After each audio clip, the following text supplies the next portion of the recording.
حضرت ابو بکر صدیق رضی اللہ تعالیٰ عنہ نے فرمایا، باپ ایک کتاب ہے جس پر تجربات تحریر ہوتے ہیں، اسے اپنے سے دور مت رکھو۔ حضرت علی رضی اللہ تعالیٰ عنہ نے فرمایا، کسی کے برے کہہ دینے سے نہ ہم برے ہو جاتے ہیں نہ اچھے۔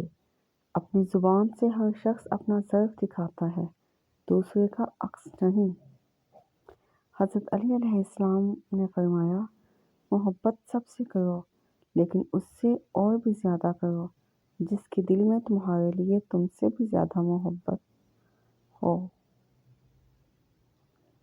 زندگی راز ہے تو راز رہنے دو، اگر ہے اعتراض تو اعتراض رہنے دو، پر اگر تمہارا دل کہے یاد کرنے کو تو دل کو یہ مت کہنا کہ آج رہنے دو۔ اللہ کی محبت ایک سمندر کی طرح ہے، آپ اس کا آغاز تو دیکھ سکتے ہیں لیکن اختتام نہیں۔ مومن کے لیے ہر وہ دن عید کا ہے جس دن وہ گناہ نہ کرے۔ حضرت علی رضی اللہ تعالیٰ عنہ۔ بسم اللہ الرحمن الرحیم۔ دربار مصطفیٰ صلی اللہ علیہ وآلہ وسلم وہ واحد بارگاہ ہے جہاں عشق کو بھی باادب ہونا پڑتا ہے۔ جب اللہ کا کرم ہو جاتا ہے تو وسیلے بھی بن جاتے ہیں اور مانگنے کا طریقہ بھی آ جاتا ہے۔ بے شک نا امید شخص ہر اچھا موقع بھی گنوا دیتا ہے اور پر امید شخص ہر پریشانی میں بھی موقع تلاش کر لیتا ہے۔ حضرت علی رضی اللہ تعالیٰ عنہ۔ مثال دینا آسان ہے، مثال بننا دشوار ہے۔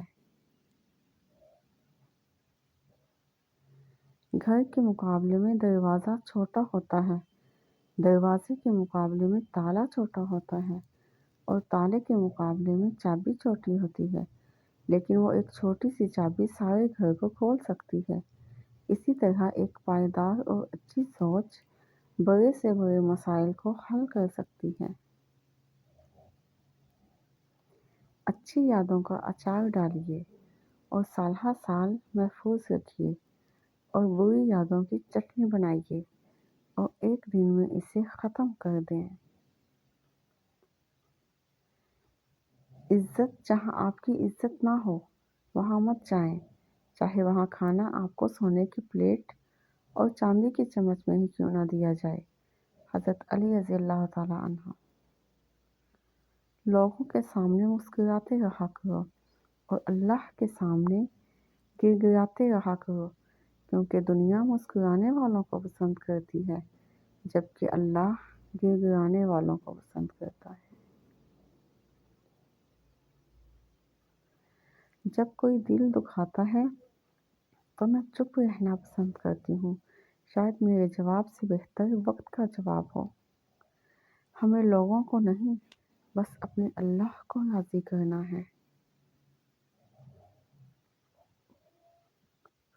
مسلسل نظر انداز کرنے سے مضبوط تعلق بھی ٹوٹ جاتے ہیں۔ تمہارے نفس کی تربیت کے لیے اتنا ہی کافی ہے کہ تم ان چیزوں سے دوری اختیار کرو جو تمہیں دوسروں میں بری لگتی ہیں۔